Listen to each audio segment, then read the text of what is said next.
Hey hello everyone, welcome back to my channel. তো যেহেতু প্রচণ্ড গরম পড়েছে, তাও আমরা সানডে একটা দিনই ছুটি পাই, এর জন্যই আমরা একটু বেরোই। তো যেহেতু এই গরমের মধ্যে মেকআপ করতে কারোরই ভালো লাগে না, তার জন্য আমি ফার্স্টেই সানস্ক্রিন অ্যাপ্লাই করে নিয়েছি। যেহেতু এই রোদে বেরোলে সান ট্যান তো পড়বে।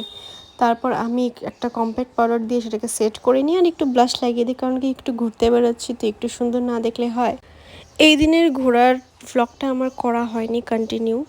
আমি ঘুরতেই গেছিলাম, বাট প্রচণ্ড ভিড় ছিল দুদিয়াতে, এর জন্য আমি সেরকমভাবে ক্লিপ নিইনি। জাস্ট কিছুক্ষণ, মানে এত রোদ ছিল, এত গরম ছিল, আমার আর ইচ্ছা করছিল না ওখানে বেশিক্ষণ থাকতে। তো ফটাফটে আমরা বাড়ি চলে এসেছিলাম ওই দিন। তো দেখো, কথা বলতে বলতে আমি মোটামুটি রেডি হয়েই গেছি। সেরকমভাবে আমি সাজিনি, জাস্ট তোমাদের সাথে একটুখানি শেয়ার করলাম গেট রেডি উইথ মিটা। মানে গরমকালে আমি রেগুলার কীভাবে বেরোই, কোথাও যেতে হলে একটু তো পারফেক্টভাবে বেরোতে হয়, তাই তো। ভিডিওটা এখানেই